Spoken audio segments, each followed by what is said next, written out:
বন্ধুরা খুব সহজভাবে একদম ঘরে থাকা সামান্য উপকরণ দিয়ে তেল ঘি বাটার ছাড়াই ভীষণ হেলদি ও মুখরোচক টিফিন রেসিপি শেয়ার করব।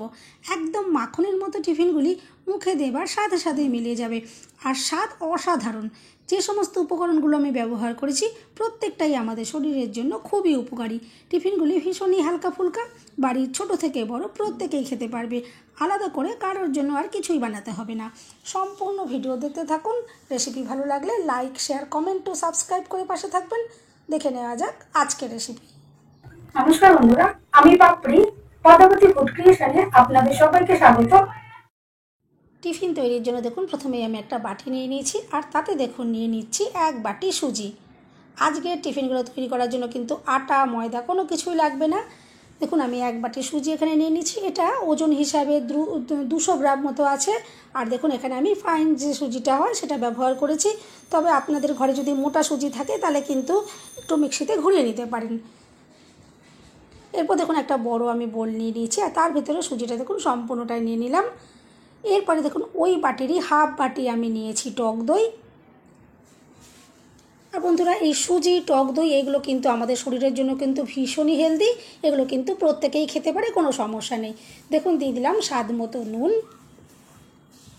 আর এরপরে দেখুন একটা চামচ দিয়ে ভালো করে দেখুন একটু মেখে নিচ্ছি। এভাবে দেখুন একটু ভালো করে একটু নাড়াচাড়া করে প্রথমে আমি মিশিয়ে নেব।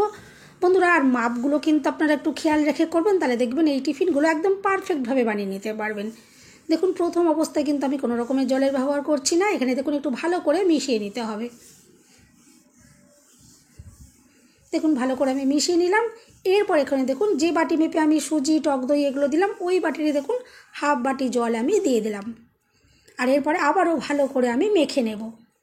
একবারেই কিন্তু বেশি করে জল দিয়ে দেওয়ার কোনো প্রয়োজন নেই, কারণ সেক্ষেত্রে বেশি হয়ে যদি হয় তাহলে কিন্তু টিফিনটা পারফেক্টভাবে রেডি করা যাবে না। দেখুন এইভাবে আমি 2 ভাগে জলটা এখানে ইউজ করব।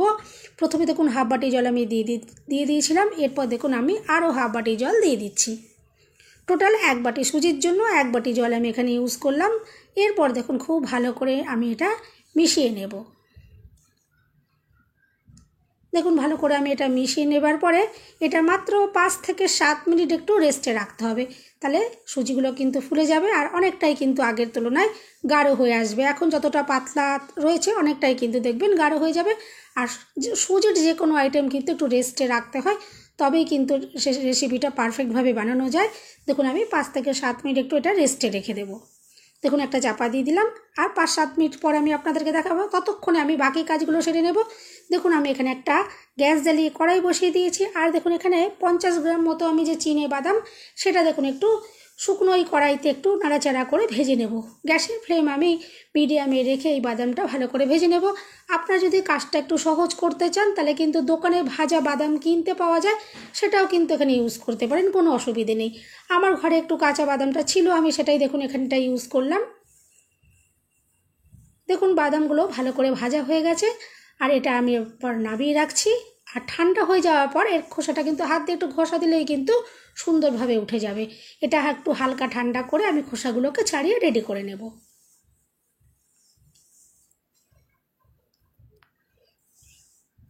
এদিকে দেখুন একটা আমি থালা নিয়ে নিয়েছি আর থালাতে এভাবে ভালো করে একটু সাদা তেল কিন্তু অবশ্যই মাখিয়ে নিতে হবে। আর এই রেসিপিটার জন্য আমি এখানে এরকম থালার মতন একটা ব্যবহার করেছি, একটু কানাটা উঁচু। আপনারা কিন্তু যে কোনো পাত্রেই কিন্তু এটা তৈরি করতে পারেন, কোনো অসুবিধে নেই। আমি এখানে এরকম জায়গা ব্যবহার করলাম।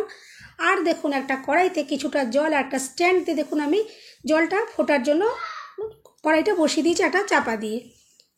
এরপরে দেখুন মিনিট 5 হয়ে গেছে আর এই সুজির ঢাকনাটা আমি খুলে নিলাম। আর দেখুন আগের তুলনায় অনেকটাই কিন্তু গাঢ় হয়ে গেছে। এরপর দেখুন এখানে আমি দিয়ে দিচ্ছি 1 প্যাকেট ইনো।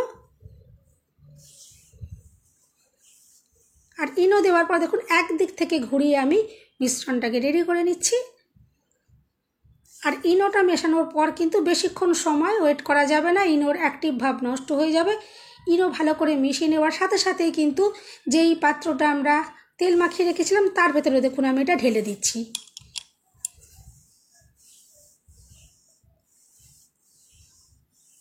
সম্পূর্ণ মিশ্রণটাই দেখুন আমি এখানে দিয়ে দিলাম। আর এরপর একটু থালাটা আমি একটু ট্যাপ করে দেব। বেশি কিন্তু নাড়াচাড়ার দরকার নেই। আর এরপর দেখুন জলটাও ততক্ষণে ফুটে গেছে। আর এরপর আমি স্ট্যান্ডের উপরে থালাটা বসিয়ে দেব, উপর থেকে একটা চাপা দিয়ে দেবো আর গ্যাসের ফ্লেম মিডিয়ামে রেখে মাত্র 10 মিনিট এটা আমি ভাপিয়ে নেব। দেখুন ওপর থেকে একটা চাপা দিয়ে দিলাম আর 10 মিনিট পর এটা নাবিয়ে ঠান্ডা করে আমি তারপর আপনাদেরকে দেখাবো। এদিকে দেখুন একটা মিক্সি জার আমি নিয়ে নিয়েছি আর তার ভিতরে দেখুন যে বাদামগুলো আমি ভেজে নিয়েছিলাম সেই বাদামটা খোসাগুলো সব ছাড়িয়ে নিয়েছি। দেখুন বাদামগুলো আমি মিক্সি জারেতে দিয়ে দিলাম। আর এরপরে দেখুন এখানে কিছুটা আমি একটু নারকেল নিয়েছি, দেখুন কুচো করা নারকেলটা এখানে দিয়ে দিলাম। ঘরে যদি না থাকে নারকেলটা আপনারা না দিয়েও করতে পারেন, তবে যদি থাকে দিয়ে করবেন, দেখবেন খেতে কিন্তু অসাধারণ লাগবে। নারকেল বাদাম এগুলো কিন্তু আমাদের শরীরের জন্য কিন্তু ভীষণ ভীষণ উপকারী, প্রত্যেকেই কিন্তু এগুলো খেতে পারে। এরপর দেখুন আমি এখানে 3টে কাঁচা লঙ্কা আমি নিয়েছি, সেগুলো একটু দেখুন হাত দিয়ে চিড়ে একটু দিয়ে দিলাম। আর ঝাল আপনারা আপনাদের পছন্দ মতন ব্যবহার করবেন। আর এখানে কয়েক টুকরো আদা আর 3 কোয়া রসুন আমি দিলাম। যদি কেউ নিরামিষভাবে করতে চান তাহলে রসুনটা এখান থেকে বাদ দিয়ে দেবেন। এরপর দেখুন নিয়েছি আমি 100 গ্রাম মতো টক দই এখানে দিয়ে দিলাম। আর টক দইও কিন্তু শরীরের জন্য আমরা সবাই জানি ভীষণ ভীষণ উপকারী। এই গরমের জন্য এই টিফিনটা কিন্তু প্রত্যেকের জন্য একদম পারফেক্ট হবে। দেখুন এখানে আমি স্বাদ মতো নুন দিয়ে দিয়েছি আর দিয়ে দিলাম 1 চামচ চিনি। আর এরপরে মিক্সিতে এটা আমি বেটে নেব। আর এখানে আমি তখন জলটা দিইনি, আমি যখন এটা মিক্সিতে পেস্ট বানাচ্ছিলাম তখন একটু বুঝে জলটা ব্যবহার করতে হবে। দেখুন আমি এরকমভাবে জলটা দিয়েছি, আপনারা যদি চান আর একটু পাতলা করতে বা গাঢ় রাখতে সেই বুঝে জলের ব্যবহারটা করবেন। বন্ধুরা রেসিপি যদি ভালো লাগে একটা লাইক দিতে কিন্তু একদম ভুলবেন না। চ্যানেলটা সাবস্ক্রাইব করে আমার পাশে থাকার অনুরোধ রইল। বেল বাটন ক্লিক করে রাখবেন, আমি যখনই নতুন ভিডিও আপলোড করব সঙ্গে সঙ্গে নোটিফিকেশান সবার আগে আপনি পেয়ে যাবেন।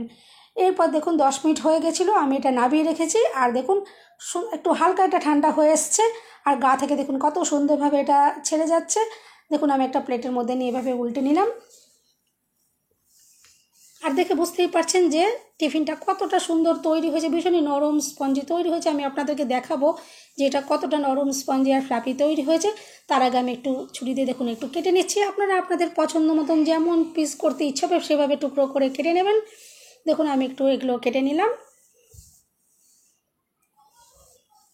খুব কম সময়ের মধ্যে কিন্তু আপনারা পুরো পরিবারের জন্য কিন্তু এই টিফিনটা বানিয়ে নিতে পারেন খুব সহজেই। একঘেয়ে আটা পরোটা জিনিস ভালো না লাগলে কিন্তু এভাবে কিন্তু আপনারা এই টিফিনটা বানিয়ে খেতে পারেন, ভীষণই ভালো লাগবে। দেখুন কতটা যে নরম স্পঞ্জি আর জালিদার তৈরি হয়েছে, আমি আশা করছি আপনারা দেখে বুঝতে পারছেন কতটা যে স্পঞ্জি। দেখে তো আপনারা বুঝতেই পারছেন সম্পূর্ণ কিন্তু তেল ছাড়া। আপনারা এভাবে টক দই দিয়ে করে দেখবেন, ভীষণই নরম স্পঞ্জি তৈরি হবে। এখানে কিন্তু কোনো রকমের তেলের ব্যবহার করতে হবে না, তেল ছাড়াই কিন্তু সুন্দরভাবে তৈরি করা যাবে। আর দেখুন যে চাটনিটা আমি তৈরি করে রেখেছিলাম, এই চাটনিটাও কিন্তু অসাধারণ টেস্টি। এই চাটনি তৈরির সময়তেও কিন্তু আমি কোনো রকমেরই তেলের ব্যবহার করলাম না। যারা একদম তেল পছন্দ করেন না বা কোনো শারীরিক সমস্যা রয়েছে তারা কিন্তু এই টিফিনটা খুব অনায়াসেই খেতে পারেন। দেখুন আমি এইভাবে চাটনিটা দেখুন ওপর দিয়ে দিলাম। আর দেখার সৌন্দর্যের জন্য আমি দেখুন একটু লঙ্কার কুচি এর ওপর দিয়ে একটু বসিয়ে দেবো যাতে দেখতে ভালো লাগে। দেখুন টিফিনগুলো আমি এভাবে রেডি করে নিয়েছি। যারা তেল একদমই পছন্দ করেন না বা খান না আপনারা কিন্তু এই টিফিনটা এইভাবে অনায়াসে খেতে পারেন।